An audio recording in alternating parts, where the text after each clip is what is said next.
Our people were here for thousands of years, thriving sustainably. And frankly, everybody makes mistakes, but this country has been around for less than a couple hundred years, and things are kind of screwed up, right? It's time to name those efforts for what they were and really lean into a future where people can be proud and take a leadership role in all these issues, from our cultural perspectives. Yeah.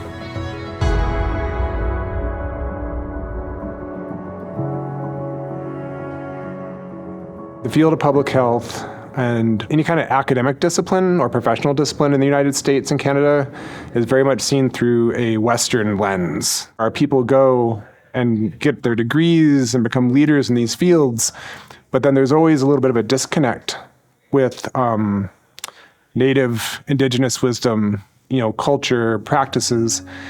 And it really does come to a head with a high-profile topic like sacred sites. So you see sacred sites in this country, and a lot of times they're in conflict with oil pipelines or uranium mining or heavy metals pollution.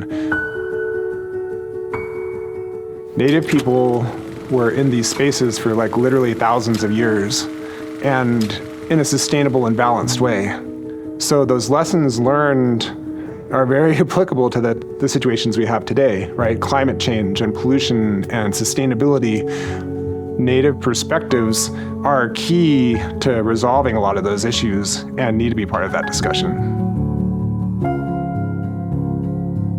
I think that a lot of the discussion of Native perspectives is really challenging a lot of times to discuss it in these mainstream spaces and spheres because the language we're using is English.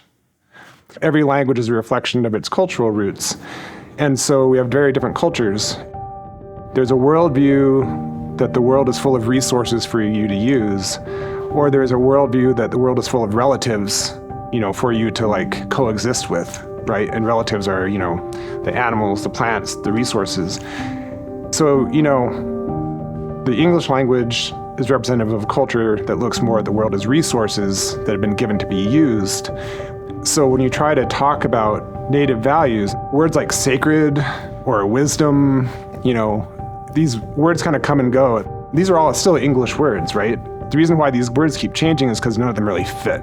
For a lot of Native people, these things are much more integrated into everyday and kind of your relationship with your environment so that your family can survive and thrive. So sacred and ceremony and your day-to-day life is much more integrated and kind of deinstitutionalized. It's not church.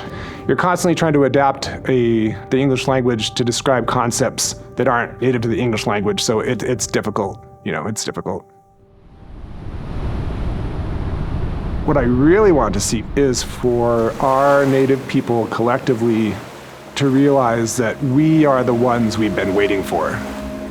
Look inside our communities, our language, our culture, our relationship to the land, and realize how strong we are, and that a lot of what we need to create positive trajectories for our descendants, we already have. It's natural to wait for somebody who knows a little bit more or is a little bit more of an expert. But for a lot of us now, it's us. It's us. Within our communities, are we doing everything we can? Because if we were, and we are, and then we raise our kids to do that as well, we will be okay. And we don't have to wait for somebody else to come and do things for us.